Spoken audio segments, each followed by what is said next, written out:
Very much, Zainab. Thank you very much, everybody, for coming this afternoon. I'll get into the point very quickly because we don't have much time, I guess. When a lot of people, when it comes to security, the first thing that comes to their mind is like weapons control and borders and stuff like that.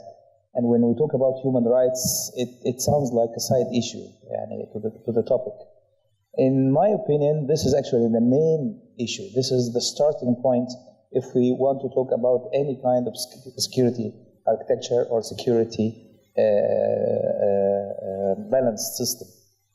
And this is not new, actually. For the last 20 years, people have been talking about the concept of human security, which was introduced by the UNDP in its report on human development back in 1994, which extends the definition of security to include all of the basic ingredients that would lead to the security of the people. The concept is actually focused on people. This is the main issue here. People have to be living in decent conditions. They have to have their basic needs. They have to have basic freedoms, expression of opinion, and living in a safe society for themselves, for their children, free of terrorism, free of violence, free of all kinds of atrocities that could affect their human security.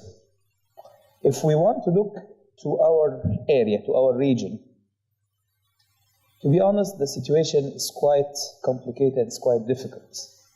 If we want to apply the concepts of human security to different areas in our region, we'll find a variety of players, a mix of players who are really not compatible.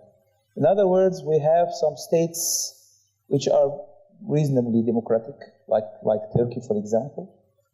We have some states that have military regimes killing its own people, like in our case in Egypt, for example, or what Bashar al-Assad has been doing in Syria. We have failed states in Libya, in Iraq, in Yemen, and the state itself is not actually there. We have countries that are occupied, like Palestine, and we have countries that are occupying, like Israel. So the nature of the regimes and the states in the area are quite diverse. And it's quite difficult for me or for anybody to visualize any kind of architecture that can include all these different components in just one system. So what is the solution? In my opinion, the big opportunity that we had in our area started back in 2011 based on what we call the Arab Spring, which may not be the optimum definition of what happened then, because now we're actually in a sort of an Arab winter, after a couple of other incidents. But anyway, if we talk about the Arab Spring, the main focus of the Arab Spring was to provide the basic aspirations of human security of people. People wanted to live freely, and in Egypt and in other countries, the main slogan of the revolution was عيش حرية عدالة اجتماعية, bread, freedom, and social justice. This is, of course, major elements of the human security system. If we can imagine or live in a kind of a dream for a couple of minutes, that the Arab Spring went to its full capacity, and the area really benefited in terms of the development of democratic systems all over the place. And we would find disciplines that could really help citizens to have their basic human security elements, and at the same time provide a set of, if you will, provide not a consistent ideology, but a consistent set of norms that is there in each and every country of the region. This would facilitate the development of a security system quite smoothly.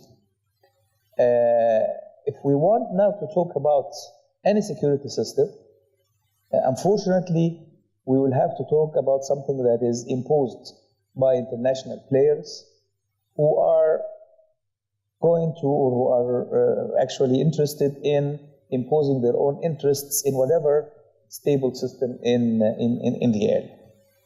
So to sum up, the basic ingredient of a security system is to have momentum back again of democracy in our area.